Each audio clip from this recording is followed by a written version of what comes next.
Mega 24 நேயர்களுக்கு வணக்கம். மருந்தில்லா மருத்துவம் நிகழ்ச்சியில் உங்களை சந்திக்கிறது ரொம்பவே சந்தோஷம். நான் doctor Deepa Lalan, BHMS, homeopathic physician. இன்னைக்கு நம்ம என்ன டாபிக் பற்றி டிஸ்கஸ் பண்ண போகிறோம் அப்படின்னா, லேடிஸ் அப்படின்னாலே அவங்களுக்கு பாருங்க, முதல்ல யோசிக்கிறது முடி.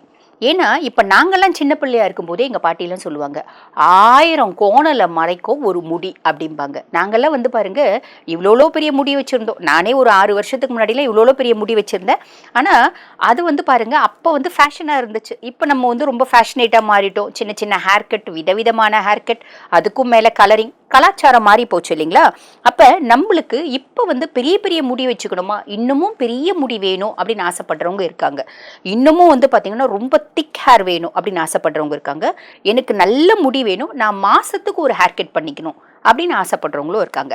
ஸோ அப்படி என்ன ஆசை நீங்கள் படுறீங்க அப்படின்னாலும், இன்னும் ஒரு சிலர் பாருங்க, நான் என்னென்னமோ சாப்பிட்றேங்க, முடியே வளர மாட்டேங்குது அப்படின்னு சொல்கிறவங்களா இருந்தாலும், நாங்கள் பாருங்க, முடியை ரொம்ப பராமரிக்கிறோம். முடி கூலங்கூலமாக கூட்டுது, வேரோட நான் தலை வாரினாங்க, வீடு ஃபுல்லும் முடியா இருக்குது. நான் தலை குளிச்சுனா பாத்ரூமில் பாருங்க, அந்த ஜாலியில் முடி அப்படியே கொத்து கொத்தா இருக்குது. இப்படி சொல்கிறவங்களா இருந்தாலும் சரி, நீங்கள் என்ன பண்ணணும் அப்படின்றது தான் இந்த பதிவில் பார்க்க போகிறோம். ஃபஸ்ட்டு விஷயங்க, நம்ம இப்போ மறந்த விஷயத்த ஒன்று சொல்கிறோம். அது என்ன அப்படின்னா, இப்போ நான்லாம் காலேஜ் படிக்கும்போது பார்த்தீங்கன்னா கூட தலருப்பி நல்ல எண்ணெய் வச்சு நான் பின்னி பேண்ட் போட்டுப்பேன். மேபி அதனால தானோ என்னவோ தெரியல, இப்போலாம் நான் பெருசாக முடியை பராமரிக்கிறதே இல்லை, ஆனாலும் முடி நல்லா இருக்குது.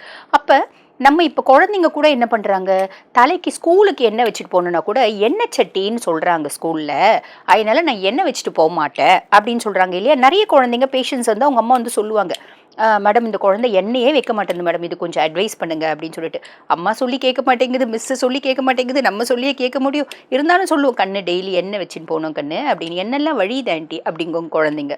அப்போ நம்ம என்ன பண்ணலாம், இப்போ குழந்தைங்க கூட பெருசாக எண்ணெய் வைக்கிறதுக்கு விருப்பப்படுறதில்ல. அப்போ நம்ம என்ன பண்ணலாம், அதுக்கும் மேலே இப்போ இந்த மத்தியம ஏஜ் கேர்ள்ஸ்லாம் என்ன பண்ணுறாங்கன்னா, ப்ரீ ஆயிலிங் அப்படின்னு ஒன்று வச்சுருக்காங்க. தலை குளிக்கிறதுக்கு முன்னாடி கொஞ்சமாக எண்ணெய் வச்சுட்டு ஒரு 10 நிமிஷம் விட்டுட்டு தலை குளிச்சிடுறது. அது செய்யலாமா, செய்யலாம். ஆனால் பெஸ்ட்டு என்ன அப்படின்னா, தினம்தோறும் தலைக்கு எண்ணெய் வைக்கிறது. அதுக்கும் மேலே நிறைய டெர்மட்டாலஜிஸ்ட் என்ன சொல்கிறாங்க அப்படின்னா, எண்ணெய் வைக்கிறதுனால பெருசாக நல்லதில்லை, பெருசாக முடி வளருதில்லை. ஓகே, அது ஒரு விதத்தில் நல்லது தான். எண்ணெய் வைக்கிறதுனால பெருசாக முடி வளருதில்லை. ஆனால் எண்ணெய் வைக்கிறதுனால என்ன ஆகும் அப்படின்னு கேட்டிங்கன்னா, பாடி ஹீட்டுன்றது குறையும். முடி கொட்டுறதுக்கு பிரதான காரணம் என்ன அப்படின்னா, அதிகப்படியான உடல் உஷ்ணம். இது முடி கொட்டுறதுக்கு மட்டும்தான் பிரதான காரணமாக, நிறைய நோய்களுக்கு உடல் உஷ்ணம் ஒரு மூல காரணமாக இருக்குது. இதை யாராலையும் மறுக்க முடியாது இல்லைங்களா? டெர்மட்டாலஜிஸ்ட் நிறைய சொல்கிறது, பிள்ளைங்களுக்கு இன்னும் கொஞ்சம் சாதகமாக இருக்குது பாரு, அந்த டாக்டர் சொல்லிட்டாங்கல்ல, எண்ணெய் வச்சு வைக்கிறதுனால முடி பெருசாக வளர்றதில்லை, அப்போ எதுக்கு எண்ணெய் வைக்கணும் அப்படின்னு அம்மா கிட்ட திருப்பி கேட்குறாங்க. ஆனால் இதை நீங்கள் புரிய வைங்க, உடல் உஷ்ணம் இல்லாமல் இருந்தால் தான் முடியும் ஆரோக்கியமாக இருக்கும். அதிகப்படியான ஹீட்னால முடி வேரோட கொட்டுறது உண்டு, சரிங்களா?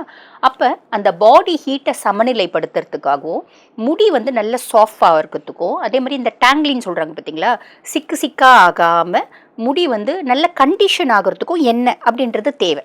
அதுக்கு இப்போ கண்டிஷனர் கூட நிறைய போட்டுக்கிறாங்க. பட் இருந்தாலும் இயற்கையை ஓவர் கம் பண்ண எந்த செயற்கை பொருட்களாலேயும் முடியாது.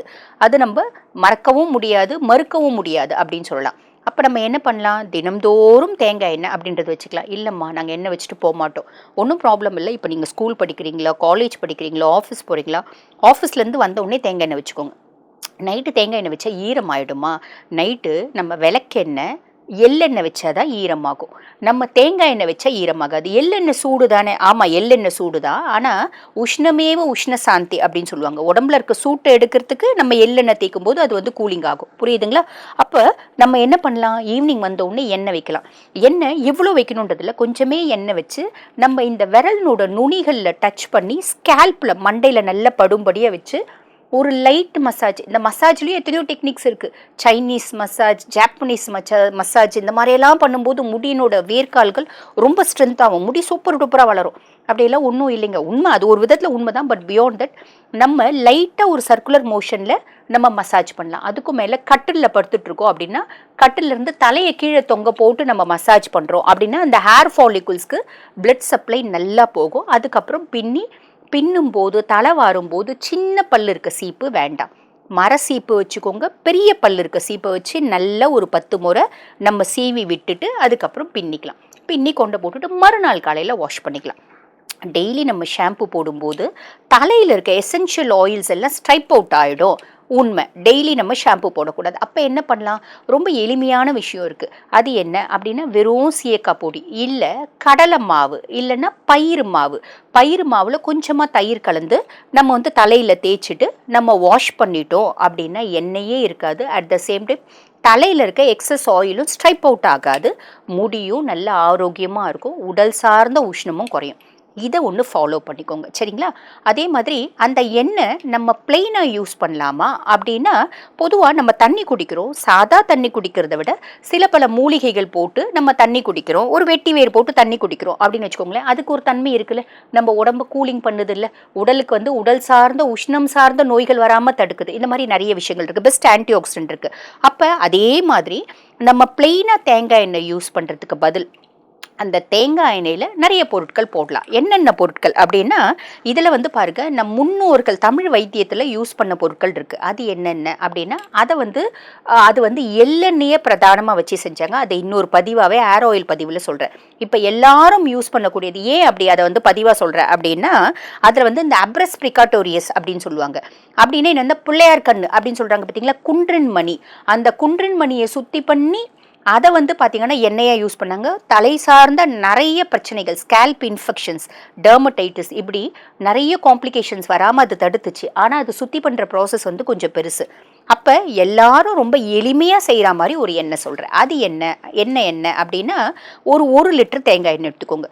1 லிட்டர் தேங்காய் எண்ணெய்க்கு வந்து பார்த்தீங்கன்னா ஒரு 50 கிராம் வந்து வெந்தயம். அந்த வெந்தயத்தை டைரெக்டாக வந்து போடாமல் கத்தாழை, நல்ல இவ்வளோ பெரிய கத்தாழை எடுத்துக்கோங்க. அந்த கத்தாழையை சீவி வெந்தயத்தை அதுக்குள்ளே வச்சுடுங்க. ஒரு 2 நாள் விட்டிங்கன்னா அழகாக முளைச்சிருக்கும். அதுக்கப்புறம் அந்த கத்தாழை ஜெல்லு உள்ளே இருக்குது பார்த்தீங்களா, அந்த ஜெல்லோட கூட அந்த வெந்தயத்தையும் சேர்த்து எடுத்து வச்சுக்கோங்க. இது ஒன்று. அதாவது 50 கிராம் வெந்தயம் கத்தாழையில் போட்டு எடுக்கிறது. அதுக்கப்புறம் வந்து பார்த்தீங்கன்னா ஒரு 10 செம்பருத்தி பூ அப்படின்னும் போது ரெட்டை செம்பருத்தி கிடையாதுங்க, ஒத்த செம்பருத்தி தான். முடியும் அப்படின்னா சிகப்பு, ஓகேங்களா? அது எடுத்துக்கோங்க. ஒரு 10 செம்பருத்தி இலை. நீங்கள் நாட்டு மருந்து கடையில் நெல்லி முள்ளி அப்படின்னு கேட்டிங்கன்னா நெல்லி முள்ளி கிடைக்கும். நெல்லி முள்ளினா என்னங்க, நெல்லிக்காயை காய வச்சது தாங்க நெல்லி முள்ளி. இல்லைன்னா நீங்கள் என்ன பண்ணுங்க, ஒரு காட்டு நெல்லிக்காய் ஒரு 10 அந்த பல்ப்பை மட்டும் கட் பண்ணி வச்சுக்கோங்க. நெல்லி முள்ளி அந்த சடச்சடன்னு எண்ணெய் பொங்காது, அதனால் அது வாங்கி வச்சுக்கலாம். இது வாங்கி வச்சுக்கோங்க. அதுக்கப்புறம் வந்து பார்த்திங்கன்னா பொதுவாகவே வந்து பார்த்திங்கன்னா தலைமுடி அப்படின்னா நீலியும் நெல்லியும் இல்லாத எதுவுமே கிடையாது அப்படிம்பாங்க. அந்த நீலி என்ன, நீலி அப்படிங்கிறது அவுரி. இப்போ அவுரி வந்து செடியாக வச்சு நிறைய பேர் வச்சுட்டு இருக்காங்க. இப்போ நானே கூட வந்து பார்த்திங்கன்னா எங்கள் வீட்டில் கார்டனில் அவுரி வச்சுருக்கேன்.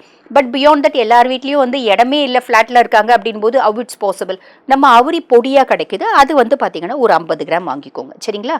கரிசலாங்கண்ணி பொடி 50 கிராம். கிழநெல்லி பொடி, கிழநெல்லி இருக்குது பார்த்தீங்களா, அந்த கிழநெல்லி பொடி 50 கிராம். கருஞ்சீரகம் 50 கிராம். கெலோஞ்சி சீட்ஸ். இந்த கருஞ்சீரகம் வந்து பாருங்கள் காஸ்மெட்டிக், பெஸ்ட்டு காஸ்மெட்டிக்காக யூஸ் ஆகுது. அட் த சேம் டைம் வந்து பார்த்திங்கன்னா நம்ம உள்ளுக்கு எடுக்கும்போது அது வந்து உடல் சார்ந்த பல உபாதைகள் வராமல் தடுக்குது. கேன்சர் மாதிரி பெரிய நோய்களை கூட வந்து பார்த்திங்கன்னா வேலே வைக்குது அப்படின்னு சொல்லலாம். அது எடுத்துக்கோங்க. இது வரைக்கும் போதுங்க. இதில் ஒரு சிலர் என்ன பண்ணுவாங்க, எங்களுக்கு வந்து பார்த்திங்கன்னா தலை நிறைய நமைச்சல் எடுக்குது அப்படின்றவங்க என்ன பண்ணலான்னா பொடுதலை பொடி விற்கிது, அந்த பொடுதலை பொடி போட்டுக்கலாம். குப்பமேனி போட்டுக்கலாம். ஏதாவது ஒன்று போட்டுக்கினா போதும். நமைச்சல் நிறைய இருக்குன்னா பொடுதலை பொடி விற்கிது, அதுவே நீங்கள் வாங்கி போட்டுக்கோங்க.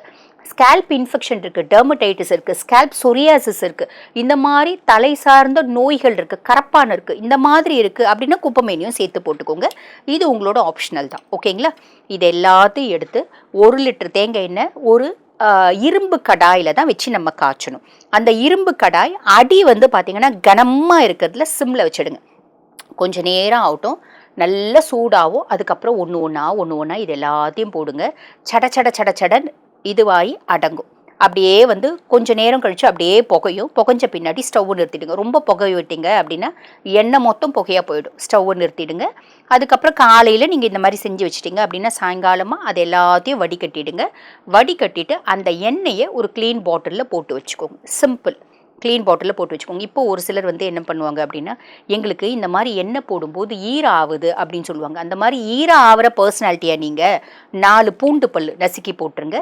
சின்ன வெங்காயம் ஒரு 5 சின்ன வெங்காயம் நசுக்கி போடுங்க. இந்த பூண்டு சின்ன வெங்காயம் ஈரம் தானங்க, இல்லைங்க, இதில் இருக்க சல்ஃபர் கண்டென்ட் நம்மளுக்கு வந்து பாருங்கள் தலை சார்ந்த பல நோய்களுக்கு ஒரு அருமருந்தாக இருக்குது. அதே மாதிரி பூண்டு போடும்போது ஈரம் ஆகாது, புரியுதுங்களா? ஸோ இதெல்லாம் போட்டுட்டு எண்ணெய் காய்ச்சி வச்சுக்கிறீங்க.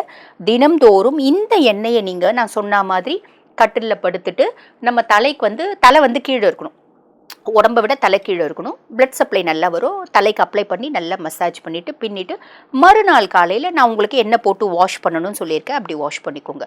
வாஷ் பண்ணும்போது வந்து பார்த்தீங்கன்னா முடி ரொம்ப சூப்பர் டூப்பராக இருக்குங்க. நீங்கள் மாதம் மாதம் ஹேர் கட் பண்ணிகிட்டே இருக்கலாம். இது மட்டும் போதுமாங்க? இல்லைங்க, இது மட்டும் போதாது. எப்பயுமே நம்மளுக்கு முடி அப்படின்னாலே இன்டர்னலாக நம்ம சிலது எடுக்கணும். என்ன அப்படின்னா, ஃபஸ்ட்டு விஷயம் நம்மளுக்கு நிறைய இரும்பு சத்து வேணும். இரும்பு சத்து வேணும் அப்படின்னா நம்ம என்ன பண்ணலாம்? ரொம்ப சிம்பிளுங்க. தினம்தோறும் அரைக்கட்டு கீரை பொரியல், எந்த பொரியலாக இருந்தாலும் எல்லாரும் இரும்பு சத்துனோடனே என்ன பண்ணுறாங்க, நேராக போயிட்டு முருங்கீரை மட்டும்தான் சாப்பிட்றது. எங்கள் வீட்டுக்கு பின்னாடியே முருங்கீரை இருக்குங்க, கொள்ளையில் முருங்கீரை இருக்குது. நான் முருங்கீரை கட் பண்ணி டெய்லி முருங்கீரை சாப்பிட்றேன். அப்படி கிடையாது. நம்ம தினம்தோறும் நம்மளுக்கு என்னென்ன கீரை கிடைக்குதோ ஒரு நாளைக்கு ஒரு கீரை பொரியல். இப்போ வேறு என்ன காம்பன்சேட் பண்ணலான்னா, நான்வெஜ் சாப்பிட்றவங்க ஆட்டினோட கல்லீரல், அந்த கல்லீரல் வந்து rich source of iron. Nonveg சாப்பிட்றவங்களுக்கு பெருசாக வந்து காம்ப்ளிகேஷன்ஸ் கம்மிங்க. நம்ம வந்து பாருங்கள், இப்போ ஆட்டினோட கல்லீரல் எடுக்கிறோம் அப்படின்னா சமைச்சிட்டு ஒரு எலுமிச்சம்பழத்தை 4 கட் பண்ணி ஒரு பகுதி அந்த லெமன் அதில் போட்டுட்டு எடுக்கும்போது அந்த வைட்டமின் சி இருந்தால் தான் அந்த அயன் வந்து நம்ம லிவரில் சேவ் ஆகும், ஸ்டோர் ஆகும், அப்சார்ப்ஷன் ஆகும். அதனால் அந்த வைட்டமின் சி நம்ம எடுக்கணும். புரியுதுங்களா? லெமன் கொஞ்சம் போட்டுட்டு நம்ம எடுக்கலாம். இப்போ நான்வெஜ் சாப்பிடாதவங்க முளைக்கட்டின பயிர் வகைகள், கீரைகள் இதிலேருந்து தான் நம்ம வந்து எடுக்கணும். அதுக்கு மேலே பேரிச்சம்பழத்துலேருந்து எடுக்கிறோம், நாங்கள் மாதுளம்பழத்துலேருந்து இரும்பு சத்து எடுக்கிறோம். அப்படி இல்லைன்னா ஒரு நாளைக்கு மாதுளம்பழத்துலேருந்து 15 கிராம் அளவுக்கு இரும்பு சத்து எடுக்கணும் அப்படின்னா 2 கிலோ மாதுளம்பழம் சாப்பிடணும். புரியுதுங்களா? கீரையிலேருந்து மட்டுமே எடுக்கணும்னா கூட 2 கட்டு கீரை சாப்பிடணும். பேரிச்சம்பழம்னா 1.5 கிலோ பேரிச்சம்பழம் சாப்பிடணும். கறிவேப்பிலைன்னா 1/4 கிலோ கறிவேப்பிலை சாப்பிடணும். நம்ம இது எல்லாமே அவ்வளோ சாப்பிட முடியுமா? நம்ம எல்லாமே கொஞ்சம் கொஞ்சம் எடுத்துக்கலாம். கறிவேப்பிலை சட்னி எடுத்துக்கலாம். 1/4 கிலோ எடுக்க முடியாது, நல்ல இவ்வளோ கறிவேப்பிலை எடுத்துக்கலாம். அவ்வளோ கறிவேப்பிலையே கொஞ்சமாக வந்து பாருங்கள், புளி, பூண்டு, காஞ்ச மிளகா, தேங்காய், பருப்புலாம் நிறைய போட வேண்டாம். எண்ணெய் போட்டு வதக்கி ஒரு சட்னி அரைச்சி கொடுத்துட்றீங்க அப்படின்னா பிள்ளைங்க அது சாப்பிட்ருவாங்க, பெரியவங்களே கூட சாப்பிடுவாங்க. அப்போ தினம்தோறும் கீரை பொரியல், கறிவேப்பிலை, அதுக்கும் மேலே வந்து பார்த்திங்கன்னா நம்மளுக்கு இதில் ஓரளவுக்கு அயன் கிடச்சிடும். நம்மளுக்கு ப்ரோட்டீன் வேணும். ப்ரோட்டீனுக்கு நம்ம சாப்பாடே வந்து பார்த்திங்கன்னா புரதம் நிறைஞ்ச இருக்க சாப்பாடு தான். சாம்பார் அப்படின்னு ஒன்று வைப்போம். அதுக்கும் மேலே நம்ம பழைய கஸ்டமர் ஃபாலோ பண்ணணும். அது என்ன அப்படின்னா, சாப்பிட்றதுக்கு முன்னாடி, இப்போ நாங்களாம் சின்ன பிள்ளையா இருக்கும்போது சாப்பிட்றதுக்கு முன்னாடி எங்கள் பாட்டிலாம் என்ன பண்ணுவாங்க, பருப்பு வேக வச்சு தனியாக வச்சுருப்பாங்க.